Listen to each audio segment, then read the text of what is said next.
Hari ini, Luna berangkat kerja dengan langkah gontai penuh kemalasan. Salah satu semangatnya untuk bekerja di tempat sekarang ini sudah beberapa hari tidak menampakkan wajahnya. Ia sudah tahu bahwa CEO perusahaan tepatnya bekerja sekarang tuh sudah diganti. Tapi dia mengira CEO lama masih bekerja di sana.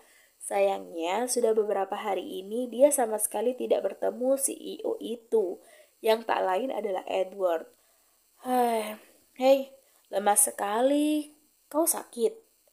Salah satu teman kerjanya sesama office girl menepuk pundak Luna dari belakang. Luna berjingkit kaget, lalu menoleh ke arah temannya. Tidak, aku baik-baik aja, jawab Luna seadanya. Ya udah, kalau begitu, kau bersihkan ruang CEO seperti biasa ya. Aku mau membersihkan lantai bawah dulu, ucap temannya itu. Tunggu-tunggu. Luna menahan tangan temannya. Kita gantian ya, aku yang bersihkan lantai di bawah aja, pinta Luna. Kenapa? Bukannya dari dulu tugasmu membersihkan ruangan CEO? Tanya gadis berambut hitam yang bernama Selin itu.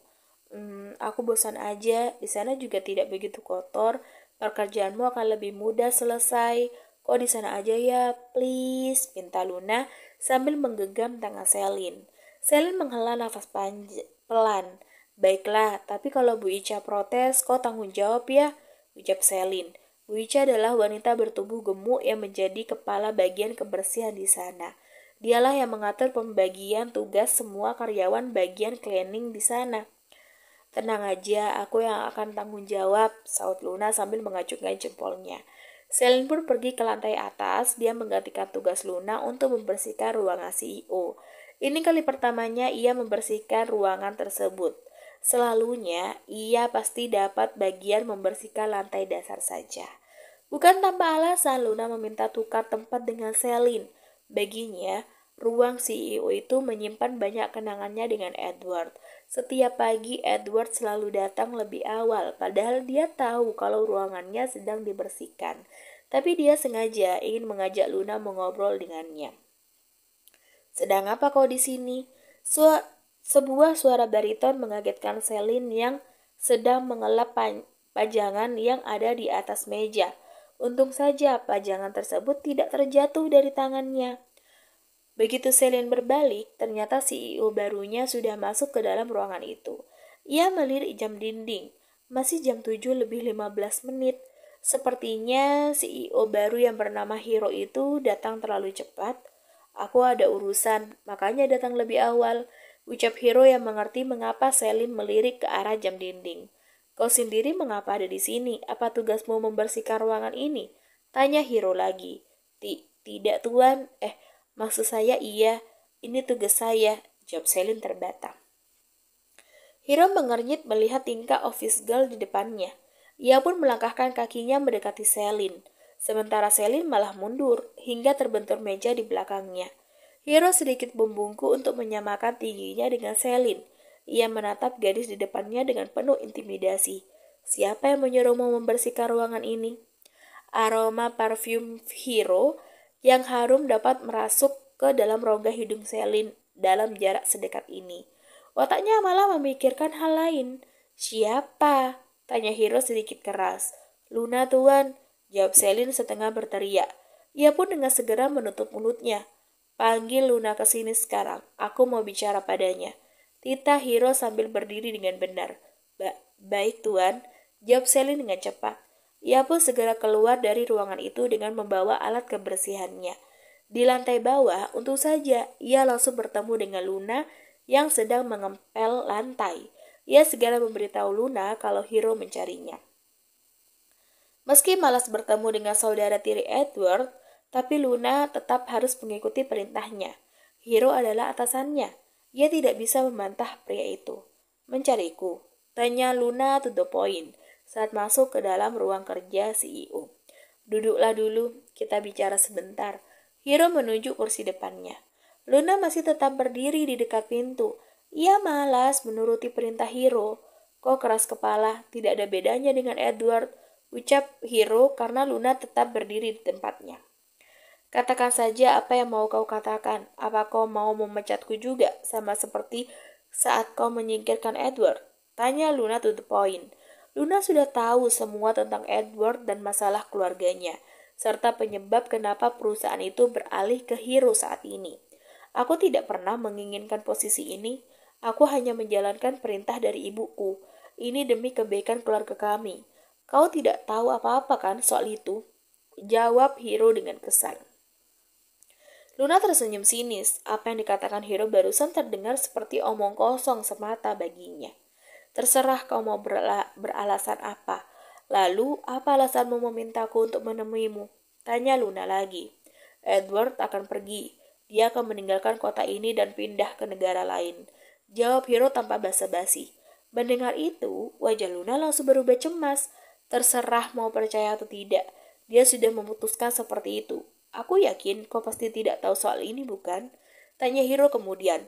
Pergilah temui dia sekarang. Mungkin kau bisa mencegahnya untuk pergi dan kembali bangkit dari keterpurukannya. Jangan bohongi aku, bentak Luna tak percaya. Pergilah ke rumahnya dan kau akan tahu kebenarannya. Pergilah, sekali lagi aku berbaik hati kepadamu. Luna pun langsung berlari meninggalkan ruangan itu. Dia tidak rela kalau benar Edward akan pergi pindah ke negara lain. Kenapa pria itu tidak mengabarinya soal ini? Apakah Luna tidak penting bagi Edward sehingga ia merasa tidak perlu mengabari gadis itu? Untuk memastikan semuanya, Luna pun segera pergi ke rumah besar milik Edward. Sesampainya di sana, rumah itu tampak sepi. Tapi di depannya masih ada security yang berjaga. Permisi, permisi, teriak Luna dari depan gerbang rumah Edward yang menjulang tinggi. Seorang pria berpakaian security keluar dan menghampiri Luna. Iya, Nona, ada yang bisa saya bantu? Saya ingin bertemu dengan Edward. Apa dia ada di dalam? Tanya Luna dengan cemas. Pasalnya, rumah itu tampak sepi dan tidak ada satupun mobil yang nampak terparkir di depan halamannya. Maaf, Nona, Tuan Edward sudah pergi tadi pagi-pagi sekali. Mendengar itu, bahu Luna langsung meluruh. Tanpa bisa ia kendalikan, air matanya menetes seketika. Pergi? Kemana? Apa Bapak tahu kemana perginya Edward? Tanya Luna penuh harap. Maaf Nona, kalau itu tidak ada yang tahu. Tuan Edward tidak menyampaikan apapun. Tolonglah Pak, beritahu saya kemana Edward pergi. Pinta Luna dengan memelas. Ada hal penting yang ingin saya bicarakan dengannya, bujuk Luna. Sekali lagi saya minta maaf Nona, saya benar-benar tidak tahu kemana perginya. Rumah ini sudah kosong dari tadi pagi. Luna menatap rumah besar itu dengan hampa. Ia pernah beberapa kali pergi ke rumah ini bersama Edward tentunya. Ia melihat ke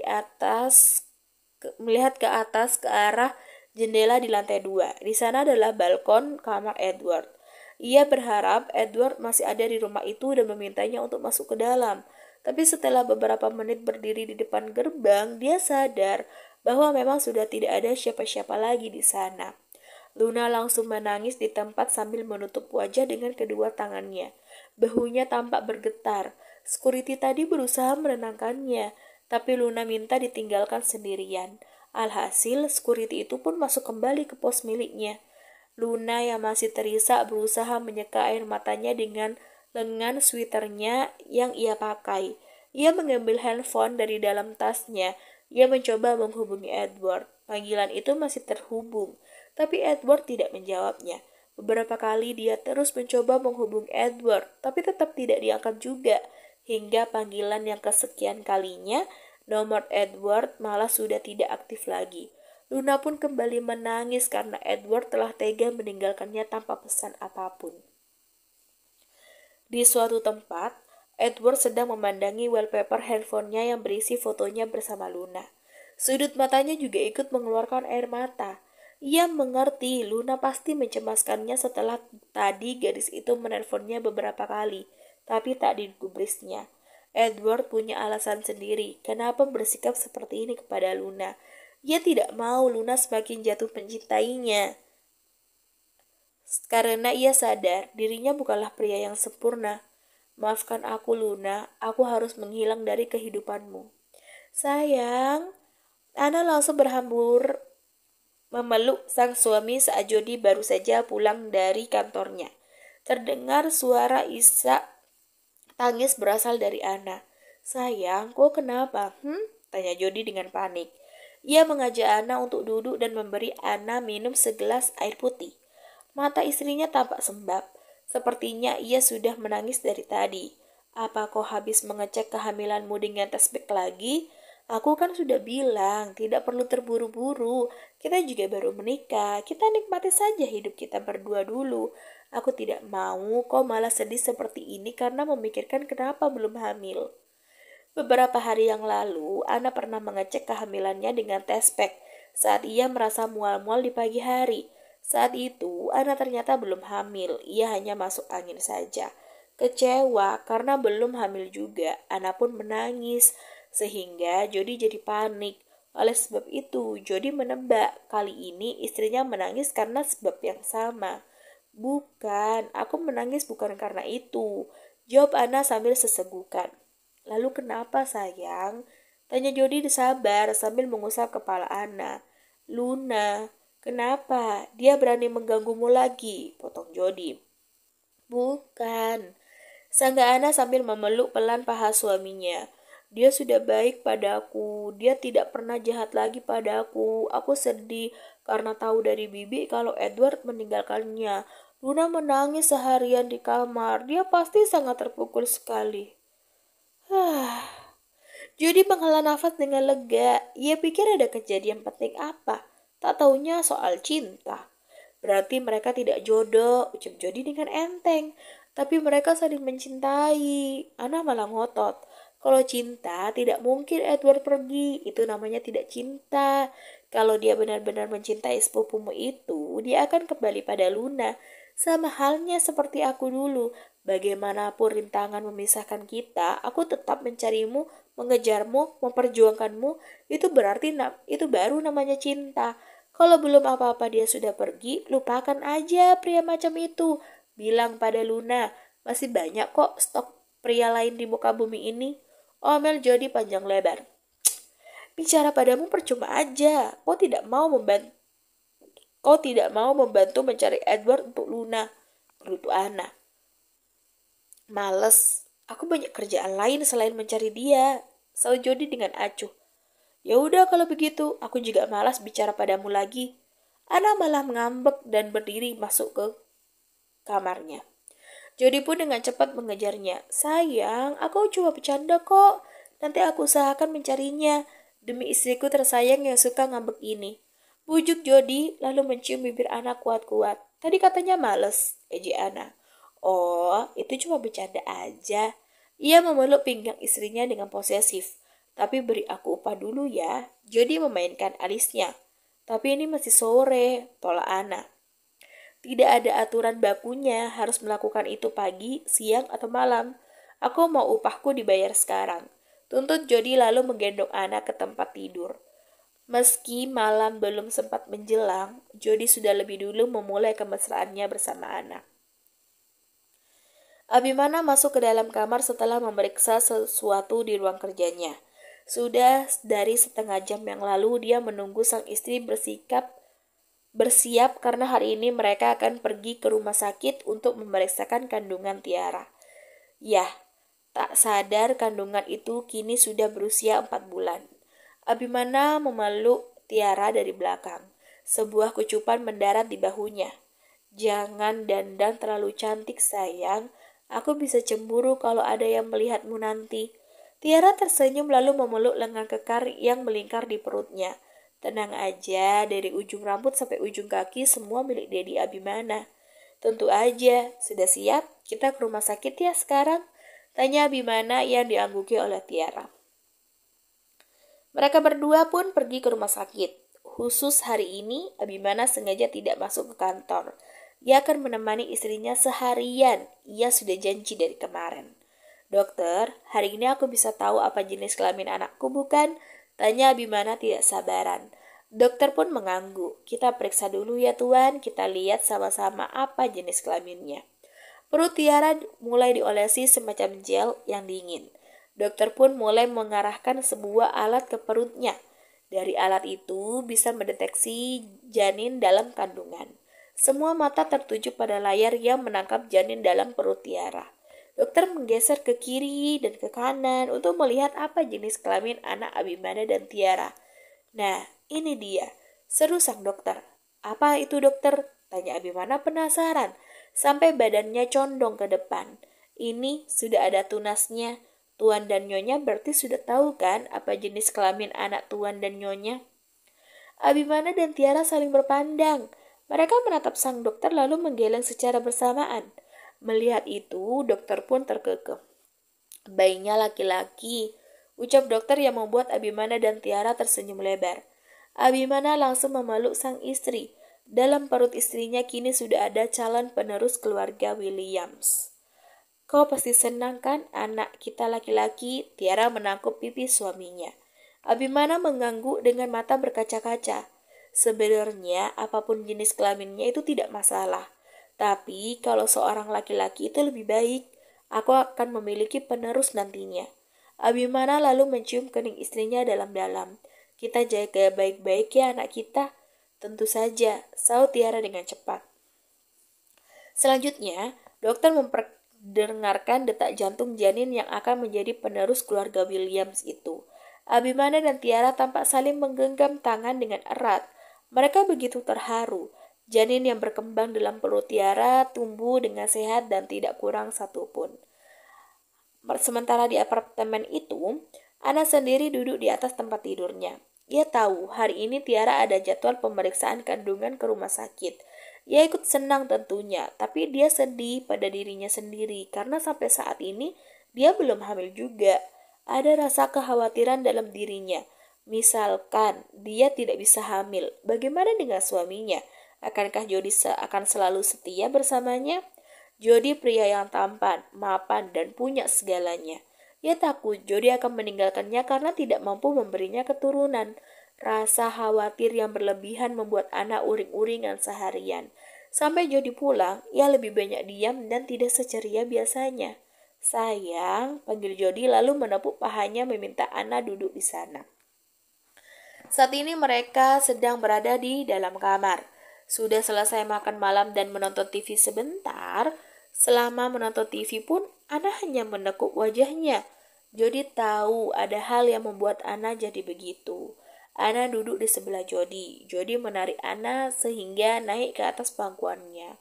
Kenapa sayang, kau kurang sehat? Tanya Jody. Kurang sehat? Gumam Ana dalam hati. Kata-kata itu malah membuat Ana semakin berpikir yang bukan-bukan. Apa mungkin tubuhnya memang tidak sehat sehingga menyebabkan dirinya susah hamil? Kenapa malah diam? Tanya Jody sekali lagi sambil mengusap-ngusap punggung Ana. Aku sedang memikirkan perkataanmu, atau mungkin aku memang tidak sehat, jadinya aku susah hamil ya. Mendengar itu, Jody mendengus pelan. Sayang, tak jadi itu lagi yang membuatmu bad mood begini. Aku tidak bad mood, sangga Ana. Kita sudah menikah hampir 5 bulan. Kalau aku memikirkan soal anak, wajar bukan? Ana malah terpancing emosi. Lalu baunya bagaimana? Aku ajak ke rumah sakit untuk periksa kesehatan, kau tidak mau. Sekarang kau malah berpikir yang tidak-tidak sampai uring-uringan begini. Lupakan soal anak. Kalaupun sampai tua kita hanya berdua saja, aku tidak masalah. Ucap Jody dengan tegas. Bohong. Nanti kalau anak Tuan Abimana dan Nyonya Tiara lahir, aku yakin kau pasti ingin juga memiliki seorang anak. Tapi istrimu ini belum hamil juga. Ujung-ujungnya aku akan mencari wanita lain dan meninggalkanku, karena aku tidak bisa memberikan anak padamu. Bulir-bulir air mata mulai berjatuhan membasahi pipi Ana. Dia yang marah-marah, dia juga yang menangis tiba-tiba. Hei sayangku, kau terlalu berlebihan. Jody mencekak air mata Ana dan mencium keningnya berkali-kali dan mendekap Ana dengan erat. Aku mana mungkin begitu sayang, buang jauh-jauh pikiran burukmu itu. Ana pun terisak dalam pelukan suaminya. Aku takut kau akan meninggalkanku. Untuk kesekian kalinya, Jody mencium kening Ana lagi dan lagi. Kenapa berpikiran seperti itu? Setelah apa yang kita lewati bersama, kau masih ragu dengan suamimu sendiri. Kenapa kau? Karena kau tampan, jawab Ana. Sudahlah tampan, kau juga punya segalanya. Wanita mana yang tidak suka padamu? Lanjutnya dengan cemburu. Tapi sayangnya, aku hanya menyukai satu wanita saja. Sahut Jody sambil menangkup kedua pipi Ana. Agak bertatapan dengannya. Aku hanya mencintaimu, Ana. Percayalah padaku. Aku tidak peduli soal keturunan. Umur pernikahan kita masih seumur jagung. Masih ada banyak waktu untuk memikirkan soal keturunan, sayang. Aku takut. Takut kau selingkuh, ucap Ana dengan pelan. Jody agak kesal mendengarnya. Ana masih saja tidak percaya pada suaminya sendiri. Karena kesal, Jody mencium bibir Ana kuat-kuat. Ia bahkan memanggutnya sampai bibir Ana bengkak. Sayang, sakit, protes Ana sambil memukul pelan dada Jody. Hukuman untukmu karena menuduhku yang bukan-bukan, ucap Jody. Jangan bilang setelah ini kau akan mengajakku buat anak lagi, tebak Ana. Setiap penghukumku pasti tidak jauh-jauh dari ciuman dan itu. Jody tersenyum samar. Lalu, kau maunya dipukul? Kau tega memukul istrimu ini? Tanganmu bahkan lebih besar dari betisku. Jody langsung tergelak mendengar omelan Ana. Karena itu, aku menghukummu dengan lembut. Ana mencebikkan bibirnya. Lembut dari mana? Kadang-kadang sampai aku susah berjalan. Jody tergelak lagi. Tapi kau suka kan? Goda Jody. Ana memalingkan wajahnya. Lalu Jody menarik dagu Ana hingga bertemu tatap dengannya. Ana, kau tidak perlu meragukan kesetiaanku. Aku benar-benar mencintaimu sampai kapanpun itu. Jody mengusap bibir Ana. Jangan sedih lagi, oke? Ana pun mengangguk pelan. Jody berbicara di depan bibir Ana. Kita fokus buat anak aja, selebihnya biar Tuhan yang mengatur. Jody pun semakin mendekat. Dengan sangat lembut, ia mencium mesra bibir Ana. Tangannya tak tinggal diam. Dia senang sekali memainkan aset kembar milik istrinya hingga Ana melenguh nikmat. Dengan perlahan, Jody membaringkan Ana tanpa melepas ciuman mereka. Tapi tiba-tiba, Ana langsung mendorongnya dengan kuat. Kenapa? Tanya Jody dengan terkejut. Ana tidak menjawab. Dia turun dari tempat tidur sambil menutup mulutnya, lalu berlari masuk ke kamar mandi. Jody mencium nafasnya sendiri, takut kalau nafasnya membuat Ana seperti ingin muntah. Tidak bau kok, kenapa dia malah mau muntah? Bleh. Suara Ana yang sudah muntah terdengar sampai keluar karena pintu kamar mandi yang tidak tertutup. Jody panik dan segera menyusul istrinya. Sayang, kita bahkan belum sempat buat anak tadi. Ana muntah lebih banyak lagi. Jody berlari mengambil minyak angin lalu meletakkannya di tengkuk Ana. Ia memijit tengkuk istrinya dengan pelan. Apa kau salah makan atau masuk angin? Tanya Jody. Ana muntah lagi dan lagi. Jody tak bertanya lagi. Ia membiarkan Ana menyelesaikan muntahnya dulu. Istrinya itu terlihat lemas. Ana sendiri tidak mengerti kenapa ia mendadak muntah-muntah. Bersambung.